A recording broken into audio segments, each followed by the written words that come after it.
화폐 가치가 녹아내리니까 비트코인을 사야 한다. 사토시 나카모토의 철학을 믿고 2100만 개 한정판 자산을 모아야 한다. 솔직하게 말씀드릴게요. 이제 이런 뻔한 서사는 지겹지 않으십니까? 유튜브에 널린 비트코인 예찬론자들의 이야기를 들으면 논리적으로는 맞는 말 같습니다. 원화나 달러를 쥐고 있으면 바보가 된다는 것도 체감하죠. 그런데 왜 정작 여러분은 선뜻 지갑을 열어 매달 월급의 일부를 비트코인에 저축하지 못할까요? 이유는 간단합니다. 뇌가 본능적으로 거부하고 있거든요. 어제는 9천만 원이었는데 오늘은 7천만 원으로 반토막이 나는 자산인데 이걸 저축이라고 부르는 것 자체가 사기 아니야? 대중이 생각하는 저축의 대전제는 내 원금이 단 1원도 깎이지 않고 안전하게 묶여 있는 것입니다. 이 관점에서 보면 비트코인 저축론은 미친 소리처럼 들립니다. 오늘 이야기는 비트코인이 왜 위대한지 찬양하는 도덕책이 아닙니다. 오히려 질문을 완전히 뒤집어 볼 겁니다. 왜 전 세계 네로라 하는 천재 기획자들과 월가의 금융 고래들은 하필 이 세상에서 가장 변동성이 심하고 위험해 보이는 자산에 저축이라는 프레임을 씌웠을까? 그 숨겨진 설계도를 기획자의 시선으로 낱낱이 해체해 드리겠습니다. 그리고 이 영상은 비트코인 백서를 한 장씩 함께 뜯어보는 해설 시리즈의 첫 번째 시간이기도 합니다. 특히 지금처럼 비트코인 가격이 폭락하는 시기일수록 빨간 차트 숫자에 휘둘리지 말고 비트코인이 작동하는 원리와 진짜 가치를 이해하는 것. 그것이야말로 흔들리는 마음을 다잡는 가장 단단한 닻이 됩니다. 원리를 알면 공포 속에서도 흔들리지 않습니다. 우리가 은행 예적금을 안전한 저축이라고 믿는 이유는 숫자가 줄어들지 않기 때문입니다. 통장에 찍힌 1억 원은 10년 뒤에도 여전히 1억 원이라는 숫자로 남아있죠. 하지만 기획자의 시선으로 숫자가 아닌 구매력이라는 진짜 장부를 열어보면 이건 인류 역사상 가장 정교하게 설계된 합법적 사기극입니다. 지난 60년간 전 세계 법정 화폐는 연평균 14%씩 늘어났습니다. 인플레이션 세금 때문에 당신 통장에 찍힌 1억 원의 진짜 가치는 매년 살살 녹아내려 10년 뒤에는 반토막이 납니다. 숫자는 안전하지만 가치는 파멸하는 것. 이것이 우리가 믿어온 저축의 본질입니다. 재밌는 건 이 잔인한 룰을 알아챈 엘리트들이 주식이나 부동산으로 도망친다는 겁니다. 돈을 굴려서 인플레이션을 방어하겠다면서요. 하지만 개별 종목을 고르기 위해 발품을 팔고 밤새 재무제표를 분석하는 순간 당신은 또 다른 덫에 걸립니다. 바로 기관들의 초대형 AI 알고리즘 세력입니다.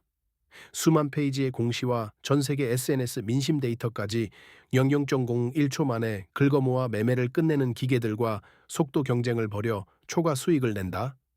구조적으로 불가능에 가깝습니다. 결국 우리는 선택해야 합니다. 가만히 앉아서 원화라는 독약을 마시며 말라 죽을 것인가? 아니면 AI 세력이 지배하는 주식 투기판에 뛰어들어 고혈을 짜일 것인가?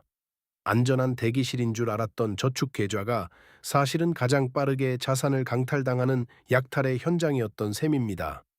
그렇다면 비트코인은 뭐가 다를까요? 왜 이걸 투자나 트레이딩이 아니라 저축이라고 불러야 할까요? 여기서 기획의 본질이 등장합니다. 비트코인은 애초에 결제 수단이나 대박 주식으로 설계된 게 아닙니다.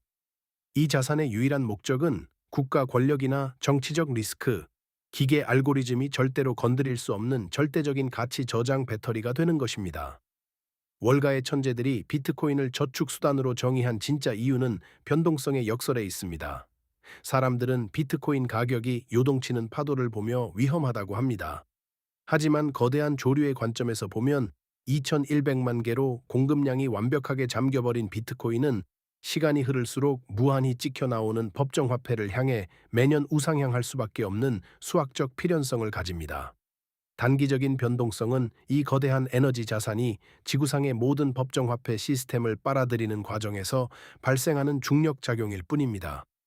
원화와 달러 저축은 숫자는 고정되어 있지만 구매력은 매년 확실하게 마이너스 14%로 파멸합니다. 비트코인 저축은 단기 숫자는 무섭게 흔들리지만 장기 구매력은 전 세계 화폐 발행량을 흡수하며 폭발적으로 보존됩니다. 어느 쪽이 진짜 안전한 저축입니까? 눈앞에 숫자가 안 변해서 마음이 편한 불량 배터리를 쥐고 계시겠습니까? 아니면 흔들리더라도 에너지 보존율이 100%인 완벽한 배터리를 쥐고 계시겠습니까? 월가의 고래들이 개미들의 물량을 밑바닥에서 진공청소기처럼 쓸어 담으며 손바뀜을 일으키는 이유가 바로 여기에 있습니다. 그들은 이미 장부의 패러다임을 바꾼 지 오래입니다. 물론 맹신은 현명한 투자자의 태도가 아닙니다. 비트코인 저축을 가로막는 가장 치명적이고 실존하는 리스크도 존재합니다. 최근 개발자들 사이에서 가장 뜨겁게 대립하는 양자 컴퓨터 리스크입니다. 컴퓨팅 파워가 상상을 초월하는 Q-데이가 오면 비트코인의 암호 체계가 깨질 거라는 우려가 있죠. 물론 네트워크는 양자 저항성 암호로 하드포크 업데이트를 할 겁니다. 생물처럼 진화하는 오픈소스니까요. 하지만 진짜 심연의 난제는 따로 있습니다. 키를 분실했거나 사토시 나카모토의 물량처럼 주인이 사라진 이른바 로스트 코인들입니다. 이 지갑들은 스스로 양자 내성 주소로 이주할 수가 없습니다. 여기서 비트코인 생태계는 거대한 철학적 모순에 부딪힙니다. 네트워크를 지키기 위해 이 로스트 코인들을 강제로 동결하거나 이주시킬 것인가? 만약 단 한 번이라도 인간의 개입으로 룰을 바꾸는 순간 비트코인은 중앙은행과 다를 바 없는 타락한 시스템이 됩니다. 그렇다고 그대로 양자 공격에 노출되도록 방치할 것인가? 해커들이 그 물량을 탈취해 시장에 던지면 파멸적인 혼란이 오겠죠. 여기에 게릴라 투자자들만의 아주 발칙한 해답이 있습니다. 난파선 다이버 이론입니다. 깊은 바다에 가라앉은 난파선의 보물을 다이버들이 목숨을 걸고 수색해서 인양하듯이 주인을 잃은 로스트 코인을 양자 컴퓨터라는 고도의 기술 장비를 가진 자들이 알아서 탈취하도록 판을 열어두는 겁니다. 냉정하게 보면 양자 컴퓨터를 돌리기 위해 엄청난 자본과 전기 세력을 투입해 코인을 깨부수고 인양하는 행위는 기존의 작업 증명 채굴과 본질적으로 다를 게 없습니다. 시스템의 절대 원칙인 코드의 불변성을 인위적으로 손대지 않으면서 사라진 자본을 다시 시장의 유동성으로 합법적으로 회귀시키는 가장 비트코인다운 시장 경제적 해결책이 될 수 있다는 뜻입니다. 이런 거대하고 단단한 규칙의 세계를 이해하고 나면 비트코인은 더 이상 차트 조각이 아니라 하나의 완벽한 우주로 보이기 시작합니다. 결국 비트코인 저축은 돈을 많이 벌어 대박을 내겠다는 천박한 욕망이 아닙니다. 대한민국이라는 국가의 정치적 리스크, 예측 불가능한 인구 구조, 그리고 매일 내 노동을 수탈해가는 중앙은행의 시스템 속에서 내 노동의 대가를 온전히 지켜내겠다는 가장 이기적인 생존 결단입니다. 이 원칙을 실천하는 게릴라의 행동 강령은 단순합니다. 첫째, 저축의 수단을 완전히 교체한다. 가치가 사망한 원화 예금을 끊고 비트코인으로 저축합니다. 둘째, 단기 파도를 무시하는 분할 매수. 주가가 폭등하든 폭락하든 상관없이 월급 날마다 묵묵히 자산을 변환합니다. 셋째, 중앙화 거래소를 믿지 않는다. 내 하드웨어 지갑에 직접 보관하는 셀프 커스터디를 통해 국가와 거래소의 검열로부터 완벽한 통제권을 가져옵니다.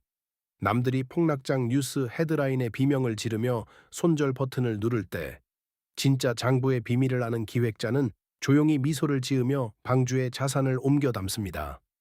마지막으로 묻겠습니다. 여러분이 밤새 불안해하며 은행 통장에 묶어둔 그 안전한 숫자들, 20년 뒤에도 당신의 은퇴를 책임져 줄 수 있습니까?